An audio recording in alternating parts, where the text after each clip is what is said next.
Notre centre de contact a été créé en 2006 où nos 19 téléconseillers peuvent répondre aux sollicitations qui concernent les prestations, donc santé, famille, retraite, assurance complémentaire, invalidité, mais également aux questions qui concernent les cotisations des exploitants et des employeurs. Quotidiennement, nous recevons 1 millier d'appels de nos adhérents des 3 départements, Isère, Savoie et Haute-Savoie.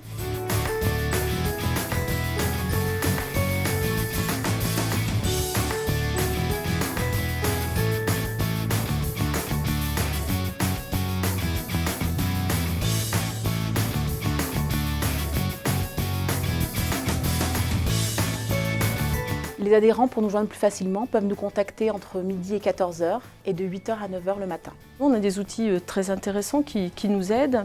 On a le couplage téléphone informatique, donc le téléconseiller a immédiatement la vision du dossier, les différents contacts qui ont déjà été établis avec cet adhérent, les courriers que nous avons reçus ou que nous lui avons envoyés. Et il profite aussi de rappeler à chaque communication à l'adhérent que toute modification dans la situation doit être formulée auprès de la MSA. Un autre outil intéressant, c'est le fait que nous priorisons les appels. Une personne qui a essayé de nous appeler aujourd'hui n'a pas réussi à nous joindre. Demain, si elle nous rappelle, demain ou même après-demain, puisque c'est dans les 48 heures, elle sera prise en charge directement dans la file d'attente, ce qui évite beaucoup de réitération de contact. Et un troisième outil très intéressant, c'est le serveur vocal interactif qui permet de mettre à disposition des assurés les informations selon l'actualité. Les téléconseillers suivent également des formations spécifiques pour les accompagner et les aider dans la réponse à apporter aux adhérents et notamment aux adhérents qui peuvent parfois être virulents ou être en difficulté. Les législations évoluent très rapidement. Donc les téléconseillers ont besoin d'un accompagnement. Nous utilisons déjà l'outil national qui est un outil en ligne pour permettre l'aide à la réponse. Mais nous avons aussi des réunions très régulièrement où les coordonnatrices apportent les éléments essentiels et vérifient de toute façon au quotidien l'assimilation des nouveautés par tous les téléconseillers. La difficulté, c'est vraiment d'être polyvalent et de pouvoir jongler d'une législation à une autre en fonction de chaque appel. On ne reste pas du tout sur la même législation, donc il faut savoir faire la gymnastique entre toutes les questions. Donnez-moi le numéro de sécu de votre mari, madame, s'il vous plaît. S'il y a une garde exclusive, forcément c'est vous qui avez la charge des enfants, les allocations familiales vous reviennent. On s'occupe du dossier, madame, et j'ai demandé à ce Voilà. Oui, non, mais il n'y a pas de souci, au moins on aura l'information et puis on remettra les documents à votre nom de jeune fille, il n'y a pas de problème, madame. Ils n'ont pas de versement d'aide, d'accord. Ils sont exploitants tous les deux? À vous aussi, bonne journée, au revoir.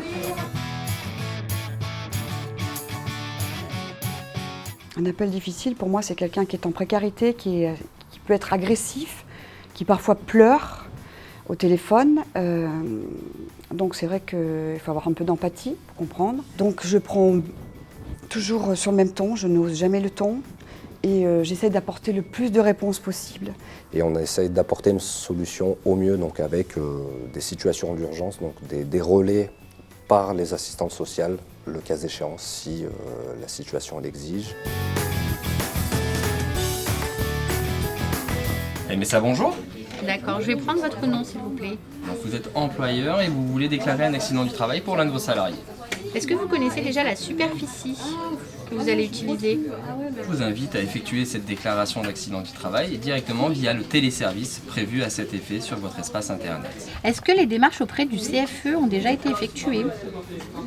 Écoutez, je prends contact avec le conseiller, je lui donne l'information, il prendra contact avec vous et puis vous pourrez convenir d'un rendez-vous pour pouvoir effectuer une éventuelle installation. En plus de la prise d'appel, les téléconseillers réalisent des actes de gestion. Ils transmettent des prises en charge hospitalières, ils transmettent également des attestations. Ils peuvent également envoyer des formulaires, des demandes de retraite personnelle par exemple.